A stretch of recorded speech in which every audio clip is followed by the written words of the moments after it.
আসসালামু আলাইকুম। সবাইকে স্বাগত জানাচ্ছি আমার দেশ সম্পাদক মাহমুদুর রহমানের প্রতি বুধবারের নিয়মিত মন্তব্য প্রতিবেদনে। সঙ্গে আছি আমি মাহবুবুর রহমান ইমন। মাহমুদুর রহমানের মন্তব্য প্রতিবেদনের আজকের শিরোনাম, ভিলেন ডক্টর ইউনূস বনাম নায়ক মহামান্য। চলুন দর্শক, জেনে নেওয়া যাক আমার দেশ সম্পাদক মাহমুদুর রহমানের প্রতি বুধবারের নিয়মিত মন্তব্য প্রতিবেদনের আদ্যপান্ত।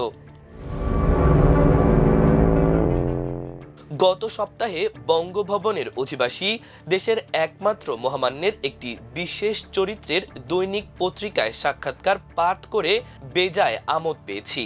বাংলাদেশের এক ভয়ঙ্কর ফ্যাসিবাদী জামানা সম্পর্কে অন্ধকারে থাকা যে কোনো সরল ব্যক্তি সেই সাক্ষাৎকার পড়ে মনে করবেন, আহারে, এমন একজন শিশুতোষ ব্যক্তিকে ভিলেন ডক্টর ইউনূসগং কতই কষ্ট না দিয়েছে। দিল্লিতে পলাতক গণহত্যাকারী আইসিটি মামলায় মৃত্যুদণ্ডপ্রাপ্ত শেখ হাসিনার অতি স্নেহধন্য এবং বাংলাদেশের টপ লুটেরাদের অন্যতম এস আলমের সকল কাজের কাজই ব্যক্তিটি সম্পর্কে আমার আগের একাধিক লেখা এবং কনক সরোয়ারের ইউটিউব চ্যানেলের টকশোতে দেওয়া বিশ্লেষণ উৎসাহী পাঠক কষ্ট করে আর্কাইভ খুঁজলেই পেয়ে যাবেন। আজকের মন্তব্য প্রতিবেদনে সেই সব লেখালেখি ও বক্তব্যের খানিকটা পুনরাবৃত্তি প্রসঙ্গক্রমেই চলে আসবে। আমার অবস্থানের কোনো পরিবর্তন হয় নাই। এক কথা বারবার বলা এবং শোনা মহা বিরক্তিকর হলেও বাঙালি মুসলমানদের মতো বিস্মৃতি প্রবণ জাতিকে পুরনো ও নিকট যাবতীয় অতীত সারাক্ষণ মনে করিয়ে না দিলেই সর্বনাশ। তারা অবলীলাক্রমে বন্ধুকে শত্রু এবং শত্রুকে বন্ধু বানিয়ে ফেলবে। মহামান্য এবং তার হ্যান্ডলাররা বাঙালি মুসলমানদের এই সহজাত দুর্বলতার কথা জানেন বলেই বিপ্লবের 2 বছর পূর্ণ না হতেই তারা ফ্যাসিবাদকে জায়েজ, বিপ্লবকে বিতর্কিত এবং ফ্যাসিবাদের ঘৃণ্য দোসরদের মজলুম বানানোর বয়ান নির্মাণে নেমে পড়েছেন। বিশেষভাবে লক্ষ্য করার মতো বিষয় হলো যে পত্রিকাটি মহামান্যকে প্রচার করার মিশনে এগিয়ে এসেছে সেটি পতিত ফ্যাসিবাদ সমর্থক দেশের অন্যতম বৃহৎ একজন অলিগার্গের মালিকানাধীন। হাসিনার পতন ও পলায়নের সপ্তাহখানেক আগে জুলাই বিপ্লবের চূড়ান্ত মুহূর্তে সেই অলিগার্গ দেশের অন্যান্য অলিগার্গদের সাথে নিয়ে তৎকালে ক্ষমতাসীন মহারানীর দফতরে গিয়ে তার ভাষায় বিএনপি জামায়াতের সন্ত্রাসের বিচার দাবি করে বলেছিলেন, 2000 আগেও বিএনপি জামায়াত অনেক কিছু করেছে, জানি না কতদূর বিচার হয়েছে। তাদের যদি আজকে বিচার হতো তাহলে আজকে সাহস পেত না। আমার মনে হয় সেইগুলি বিচারের আওতায় আনেন। আমাদের সামনে উন্নয়ন আর উন্নয়ন। আমি মাঝে মাঝে বলি কারফিউটা আরও আগে দেওয়া উচিত ছিল। আরও 1 মাস ব্যবসা বন্ধ থাকলে কিচ্ছু হবে না, কিন্তু আমাদের এই সন্ত্রাসী এই জঙ্গি বাহিনীকে ধ্বংস করতে হবে। আপনাদের নেতৃত্বের প্রতি আমাদের আস্থা আছে, বিশ্বাস আছে। ইনশাল্লাহ মৃত্যুর আগের দিন পর্যন্ত তার প্রতি আমাদের আস্থা ও বিশ্বাস, এবং মৃত্যুর পরেও তার প্রতি আমাদের আস্থা ও বিশ্বাস ইনশাল্লাহ থাকবে। বাংলাদেশের অধিকাংশ মধুমক্ষিকা মিডিয়ার চরিত্র অনুযায়ী পত্রিকাটি বর্তমানে ক্ষমতাসীন দলের অতি উৎসাহী সমর্থকের ভূমিকা পালন করে চলেছে। এমন একটি পত্রিকার মহামান্যের প্রতি অসামান্য উদার আচরণ একেবারে কাকতালীয় ভেবে নেওয়ার কোনো কারণ নাই। এক্ষেত্রে কোথা থেকে কারা কোন উদ্দেশ্যে কলকাঠি নাড়ছে তা আমার জানা নাই। যাই হোক, মহামান্য প্রসঙ্গে অতি সংক্ষেপে 2-4টি পুরনো কথা বলেই ডক্টর ইউনূস সরকার সম্পর্কে আমার মূল্যায়ন জানাবো। মহামান্যের যাত্রা শুরু হয়েছিল 1982 সালের ফ্যাসিবাদের ভাই স্বৈরাচার এরশাদ কুলসিত বিচার বিভাগ থেকে। তার অনুলেখ্য জজিয়তির জীবন নিম্ন আদালতেই সমাপ্ত হয়েছিল। তিনি পাত প্রদীপের আলোয় এসেছিলেন 2008 সালের তেলেসমতের নির্বাচন পরবর্তী শেখ হাসিনা আমলে দুর্নীতি দমন কমিশনের সদস্য পদে নিয়োগ প্রাপ্তির মাধ্যমে। সেখানে তিনি মহা দুর্নীতিবাজ আইনমন্ত্রী, এদেশে বিচার বিভাগ ধ্বংসের অন্যতম কারিগর, বর্তমানে গণহত্যার দায়ে আইসিটিতে বিচারাধীন অ্যাডভোকেট আনিসুল হক ও দুদকের ইতিহাসের শীর্ষতম দুর্নীতিবাজ আইনজীবী মোশাররফ হোসেন কাজলের সাথে মিলে লেনদেনের অত্যন্ত লাভজনক এক ট্রয়কা গড়ে তোলেন। দুদকের মেয়াদ সমাপ্ত হলে ভবিষ্যৎ মহামান্য হাসিনার অর্থকরীর যোগানদারদের অন্যতম এস আলমের ছত্রছায়ায় আশ্রয় নেন। ব্যাংক পরিচালনা কিংবা অর্থনীতি সম্পর্কে সম্পূর্ণ অজ্ঞ এক ব্যক্তি রাতারাতি দখলকৃত ইসলামী ব্যাংকের ভাইস চেয়ারম্যান বনে যান। তিনি হাসিনা, রেহানা এবং এস আলমের ক্রীড়ানক হয়ে ইসলামী ব্যাংক থেকে গ্রাহক, প্রতিষ্ঠান এবং সরকারের সম্পদের বেসুমার লুটপাটে সর্বদা জি হুজুর ভূমিকা পালন করলে শেখ হাসিনা বঙ্গভবনের পরবর্তী বসংবদ বাসিন্দার সন্ধান পেয়ে গিয়ে অবৈধ ক্ষমতা চিরস্থায়ী করার মিশনে অনেকটাই চিন্তামুক্ত হয়ে পড়েন। অপ্রত্যাশিত সুসংবাদটি শুনে প্রথম প্রতিক্রিয়ায় মহামান্য আমাদের জানিয়েছিলেন যে বাংলাদেশের বিকারগ্রস্ত রক্তপিপাসু নারী ফ্যাসিস্টের চরণধুলি আর নিতে পারছেন না, সেই শোকে তিনি নাকি বড়ই কাতর। একেই তো বলে প্রশ্নাতীত আনুগত্য। হাসিনার মতো বর্তমান প্রধানমন্ত্রীর চরণধুলি দেওয়ার সেই অপার সৌভাগ্য হবে কিনা আমরা এখনো তা না জানলেও তেলবাজ বাংলাদেশে সবই তো সম্ভব। নায়ক নিয়ে সংক্ষিপ্ত কথার পর এবার ভিলেনের দিকে দৃষ্টি দিচ্ছি। প্রসঙ্গক্রমে ডক্টর ইউনূসের প্রধান উপদেষ্টা পদপ্রাপ্তি নিয়ে একটি ব্যক্তিগত ঘটনা বলা প্রয়োজন বোধ করছি। 2024 সালের 8 আগস্ট যেদিন ডক্টর ইউনূস প্যারিস থেকে ঢাকায় ফিরছিলেন, সেদিন আমি ইস্তাম্বুলে নির্বাসিত ছিলাম। ঘটনাচক্রে তার ফেরার মুহূর্তে আমি তুরস্কের প্রখ্যাত ইংরেজি নিউজ চ্যানেল টিআরটির প্রাইম টাইম সংবাদে বাংলাদেশি রাজনৈতিক বিশ্লেষক হিসেবে মতামত দিচ্ছিলাম। আমি সেদিন বলেছিলাম, জুলাই বিপ্লবের নায়ক প্রফেসর ইউনূস না হলেও এই সময়ে সরকার প্রধানের দায়িত্ব নেওয়ার মতো তিনি ছাড়া আর কোনো দ্বিতীয় ব্যক্তি আমাদের কাছে নাই। টিআরটিতে দেওয়া বক্তব্যে আমি জুলাই শহীদ, বিশেষ করে আবু সাইদকে জুলাই বিপ্লবের নায়ক নামে অভিহিত করেছিলাম। পরবর্তীতে কেন যে ডক্টর ইউনূস সাবেক ছাত্র উপদেষ্টা মাহফুজ আলমকে জুলাই বিপ্লবের মাস্টারমাইন্ড বানিয়ে ফেলেছিলেন সেটা তিনিই ভালো জানেন। অরাজনৈতিক ব্যক্তিরা রাজনৈতিক কথাবার্তা বলার সময় যে কতটা অসতর্ক হতে পারেন এবং অতি সরলীকরণ দোষে দুষ্ট হয়ে পড়েন তার একটা প্রকৃষ্ট উদাহরণ প্রফেসর ইউনূসের বিপ্লবের এই মাস্টারমাইন্ড আবিষ্কার। এই অনর্থক আবিষ্কার জুলাই বিপ্লব এবং ব্যক্তি মাহফুজ দুটোরই ক্ষতি করেছে। যাই হোক, সরকার পরিচালনায় অন্তর্বর্তীকালীন সরকারের প্রচুর ভুলভ্রান্তি থাকা সত্ত্বেও আমি আজও দৃঢ়ভাবে বিশ্বাস করি ডক্টর ইউনূস ব্যতীত অন্য কোনো ব্যক্তি 1.5 বছর সরকার চালাতে পারতেন না। বাংলাদেশের সর্বত্র ছড়িয়ে থাকা দিল্লির এজেন্টরা সেই সরকারকে ফেলে দিয়ে একটা প্রতিবিপ্লব অনেক আগেই ঘটিয়ে ফেলত। পাঠকদের নির্মোহভাবে ইউনূস সরকারের অন্তত নিম্নলিখিত 10টি কাজ মূল্যায়নের অনুরোধ জানাচ্ছি। 1. চোখে চোখ রেখে ভারতকে মোকাবেলা। 2. শেখ হাসিনাকে গণহত্যার অপরাধে মৃত্যুদণ্ড প্রদান। 3. জুলাই গণহত্যা বিষয়ক জাতিসংঘের প্রতিবেদন প্রকাশ। 4. ডিজিএফআই এর আয়নাঘর থেকে গুমের ভিকটিমদের মুক্তি। 5. গুম কমিশন প্রতিষ্ঠা। 6. কুখ্যাত সিরিয়াল কিলার মেজর জেনারেল অবসরপ্রাপ্ত জিয়াউল আহসান সহ সেনাবাহিনীর খুনি ও দলবাজ কর্মকর্তাদের মানবতা বিরোধী অপরাধে বিচারের মুখোমুখি করা। 7. আইসিটিকে কার্যক্ষম করা এবং সঠিক ও সাহসী প্রসিকিউটর টিমের নিয়োগ। 8.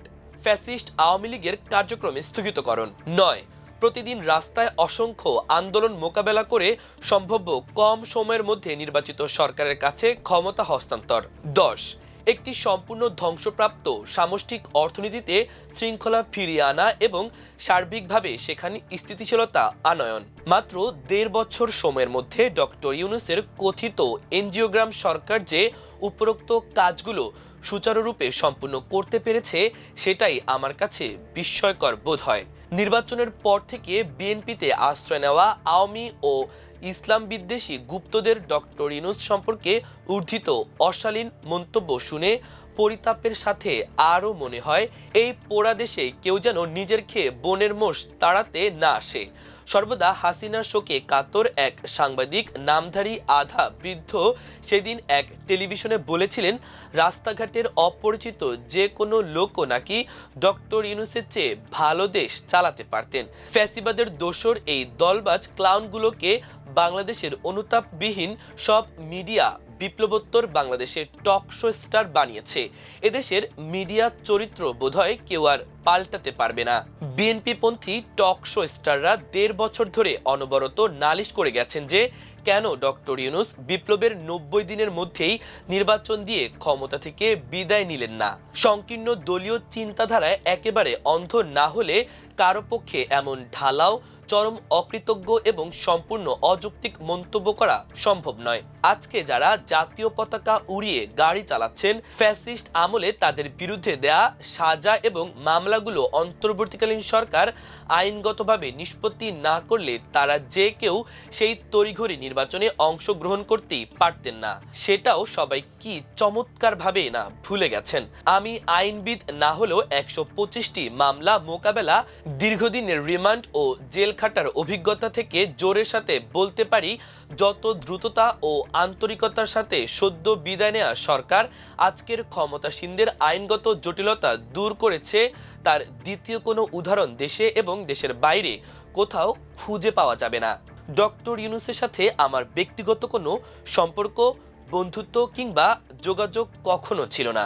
তিনি সর্বদা সুশীল ও সেকুলার পরিবেষ্টিত থেকেছেন, আর আমি বাংলাদেশের 90% বাঙালি মুসলমানদের সাংস্কৃতিক সংগ্রামে একনিষ্ঠ থেকেছি। আমি জন্ম থেকে এলিটিজম বিরোধী একজন আমজনতা। 1-11 থেকেই ডক্টর ইউনূস এবং আমার পথ সম্পূর্ণ আলাদা। সেই সময় তার দল করার প্রচেষ্টার বিরোধিতা করেছি। প্রফেসর ইউনূসের সঙ্গে জীবনে সাকুল্যে 4 বার সাক্ষাৎ হয়েছে। প্রথমবার 90 দশকে আমি যখন বাংলাদেশের বৃহত্তম সুতা কলের প্রধান নির্বাহী ছিলাম, তিনি সেই প্রতিষ্ঠানে তার গ্রামীণ চেকের জন্য সুতা কিনতে এসেছিলেন। 2003 সালের দিকে বিনিয়োগ বোর্ডের নির্বাহী চেয়ারম্যানের দায়িত্ব পালনকালে গ্রামীণ ফোনের প্রথম মিলিয়ন গ্রাহক প্রাপ্তি অনুষ্ঠানে প্রধান অতিথি হয়ে সোনারগাঁও হোটেলে গেলে দ্বিতীয়বার দেখা। তৃতীয়বার তার মিরপুরের গ্রামীণ সেন্টারে ওয়ার্কিং লাঞ্চের দাওয়াতে গিয়েছিলাম। হাসিনার সাথে তার বিপদ তখন কেবল শুরু হয়েছে। সালটা বোধহয় 2011। আমি প্রথমবার জেল খেটে সদ্য মুক্তি পেয়েছি।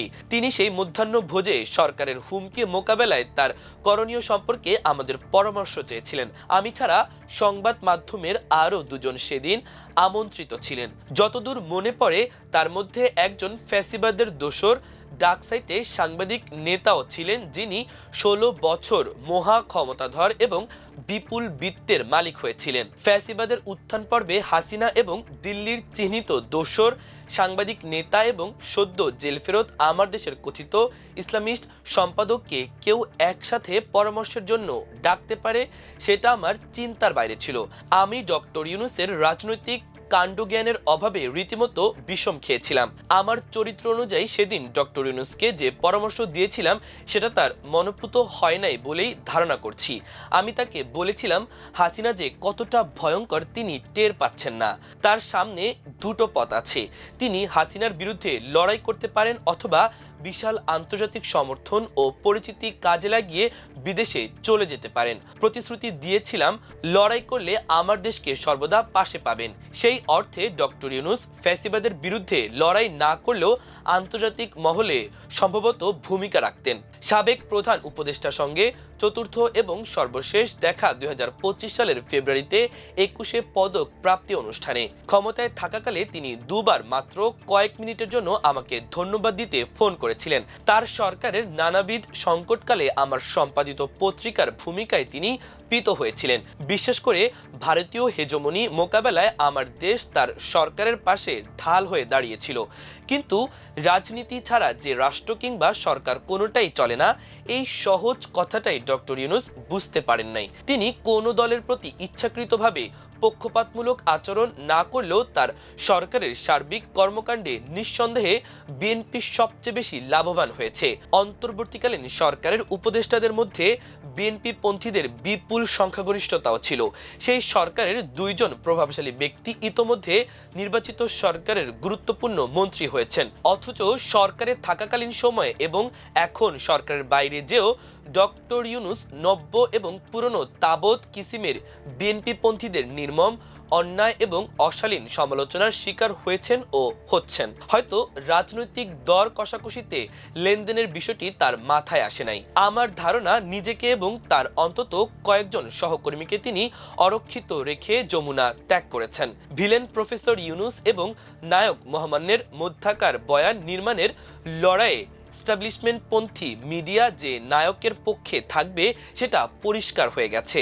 উপরের নির্দেশে তারা নির্দিষ্ট মিশন নিয়ে নেমেছেন। সুশীল মিডিয়াও বহু আগেই প্রফেসরকে ছেড়ে গেছে। পুরনো বন্ধু ইউনূসকে দিয়ে তাদের সব আশা হয়তো পূরণ হয় নাই। গত এক সপ্তাহে বর্তমান সরকার প্রকাশ্যেই মহামান্যের হাত শক্তিশালী করার উদ্যোগ নিয়েছে।